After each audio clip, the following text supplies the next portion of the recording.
आप देख रहे हैं legal vocabulary series English to Hindi translation का पार्ट 8। पिछले पार्ट्स में हमने कुछ इम्पॉर्टेंट लीगल वर्ड्स सिंपल और क्लियर एग्जाम्पल के साथ समझा था। आज के पार्ट 8 में हम 5 न्यू इम्पॉर्टेंट लीगल वर्ड्स समझेंगे जो कोर्ट और लीगल लैंग्वेज में बहुत ज़रूरी हैं। तो आज के 5 इम्पॉर्टेंट लीगल वर्ड्स हैं domicile, consideration, acceptance, ejectment and encumbrance.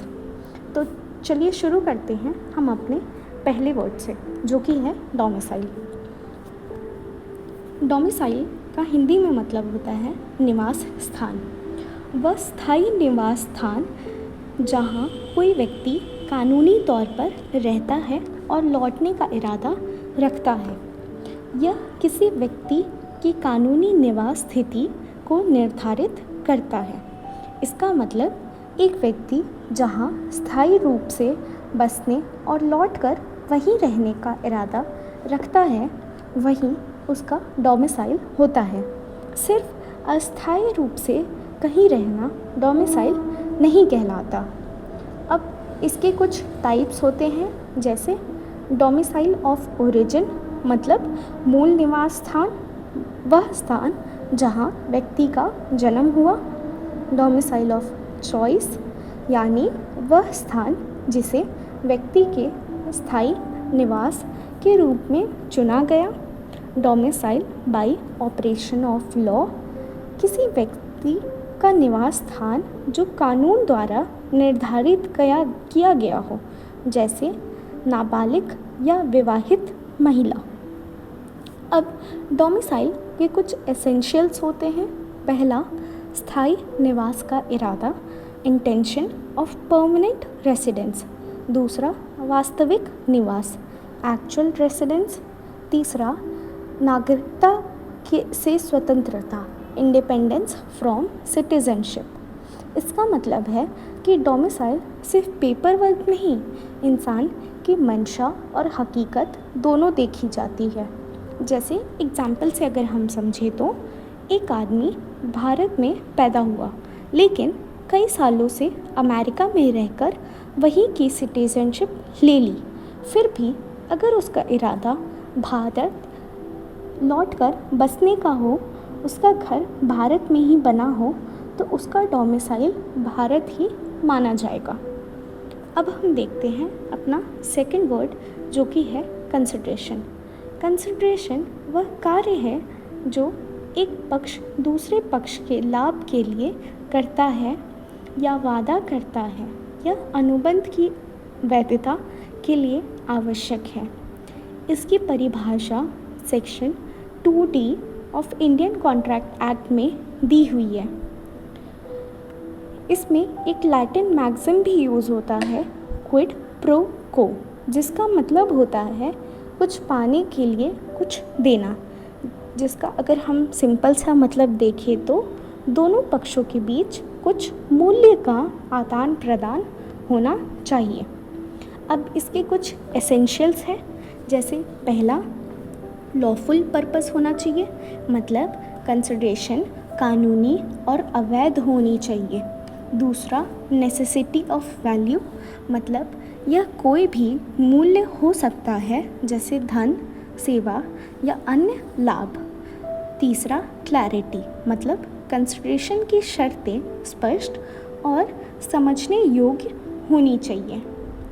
इस पे एक इम्पॉर्टेंट केस लॉ है, क्यूरी वर्सेस मीसा 1875, जिसमें कोर्ट ने कहा कि वैध अनुबंध यानी एग्रीमेंट के लिए विचार यानी कंसिडरेशन होना आवश्यक है और दोनों पक्षों के बीच पारस्परिक समझौते का होना भी ज़रूरी है। जैसे अगर हम उदाहरण के साथ समझें तो एक आदमी ने दूसरे को घर बेचने का वादा किया और दूसरे ने बदले में 50 लाख देने का वादा किया, यानी घर के बदले पैसे। यही कंसिडरेशन है जो कॉन्ट्रैक्ट को वैध बनाता है। तीसरा हमारा वर्ड है एक्सेप्टेंस। एक्सेप्टेंस का हिंदी में मतलब होता है स्वीकृति। एक्सेप्टेंस तब होती है जब एक पक्ष दूसरे पक्ष के प्रस्ताव को पूरी तरीके से बिना किसी शर्त के स्वीकार कर लेता है।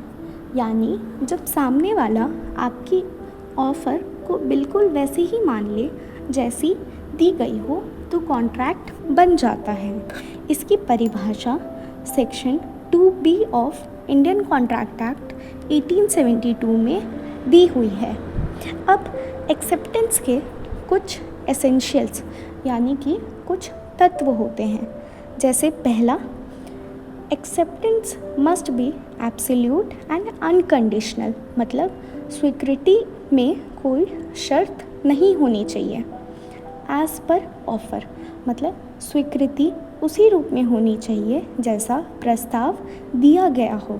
तीसरा, कम्युनिकेशन ऑफ एक्सेप्टेंस, मतलब स्वीकृति प्रस्तावक तक प्रभावी ढंग से पहुंचानी चाहिए। चौथा, विथ रीज़नेबल टाइम, मतलब स्वीकृति समय के भीतर और प्रस्ताव समाप्त होने से पहले हो जानी चाहिए। इस पे एक इम्पॉर्टेंट केस लॉ है, Carlill versus Carbolic small ball company case 1893, जिसमें यह मामला स्वीकृति और उसके संप्रेषण पर आधारित था। कोर्ट ने कहा कि जब प्रस्ताव के अनुसार कार्य किया जाता है तो यह एक वैध स्वीकृति मानी जाती है। अब इसका हम एग्जाम्पल के साथ समझे तो मान लीजिए एक दुकान ने ऐड निकाला कि अगर कोई 100 रुपये देकर कूपन लाए तो उसे इनाम मिलेगा। एक ग्राहक ने जाकर कूपन खरीदा और इनाम मांग लिया। कोर्ट ने कहा कि ये सही एक्सेप्टेंस है, ऑफ़र के हिसाब से काम किया गया है। अब हमारा चौथा वर्ड है इजेक्टमेंट। इजेक्टमेंट का हिंदी में मतलब होता है निष्कासन या बाहर निकालना या निर्वासन। इजेक्टमेंट एक कानूनी प्रक्रिया है जिसके माध्यम से संपत्ति के असली मालिक अवैध कब्जाधारी को बाहर निकालने के लिए मुकदमा करते हैं। यानी जब कोई आदमी आपकी ज़मीन या मकान पर ज़बरदस्ती बैठा रहे और आप उसे हटाने के लिए अदालत जाए तो उसे कहते हैं इजेक्टमेंट। अब इजेक्टमेंट के कुछ एसेंशियल्स होते हैं। जैसे पहला, लीगल ओनरशिप, मतलब संपत्ति पर मालिक का कानूनी अधिकार होना चाहिए। दूसरा, अनलॉफुल पोजेशन, मतलब संपत्ति पर अवैध रूप से कब्ज़ा किया गया हो। तीसरा, क्लेम बाय ओनर, मतलब मालिक को कब्ज़ा वापस पाने के लिए अदालत में मुकदमा दायर करना होगा। यानी जब तक कोर्ट तभी मदद देगी जब सबूत हो कि आप मालिक हैं और सामने वाला गलत तरीके से बैठा हो।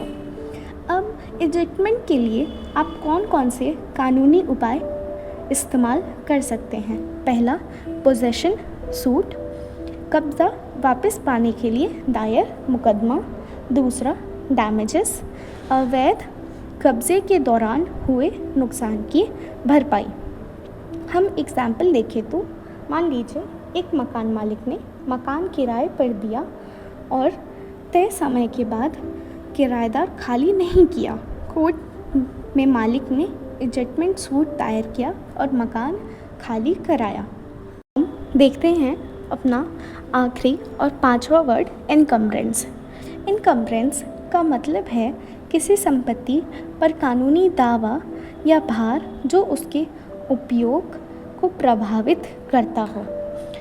जैसे अगर सिंपल सा समझे तो यानी जब आपकी संपत्ति पर किसी का कर्ज या कोई कानूनी रोक लगी हो तो उसे कहते हैं इनकम्बरेंस।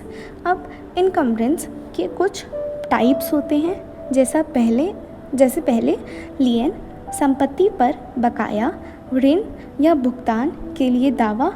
मॉर्गेज, संपत्ति को ऋण के लिए सुरक्षा के रूप में गिरवी रखना।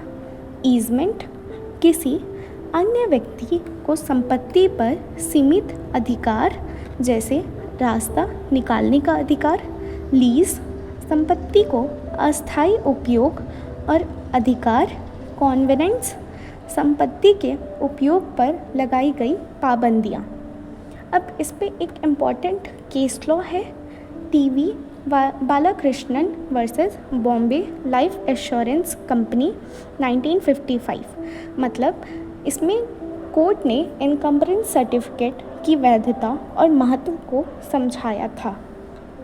जैसे हम एग्जाम्पल के साथ अगर देखें तो मान लीजिए एक आदमी ने बैंक से लोन लिया और मकान गिरवी रख दिया। जब तक लोन नहीं चुका सकता तब तक बैंक का इनकम्बरेंस उसका मकान पर रहेगा। तो दोस्तों, आज के पार्ट 8 में हमने 5 न्यू इम्पॉर्टेंट लीगल वर्ड्स समझे। हम इसका एक समरी देख लेते हैं। पहला, डोमिसाइल, अस्थायी निवास। दूसरा, कंसिडरेशन, अनुबंध का मूल्य। तीसरा, एक्सेप्टेंस, प्रस्ताव मानना। चौथा, एजेक्टमेंट, अवैध कब्जा हटाना। पांचवा, एनकम्बरेंस, मतलब संपत्ति पर कानूनी भार। पार्ट 9 में हम नए शब्दों के साथ फिर मिलेंगे। वीडियो अच्छा लगे तो लाइक, शेयर और कमेंट ज़रूर करें। मिलते हैं पार्ट 9 में। तब तक थैंक्स फॉर वॉचिंग।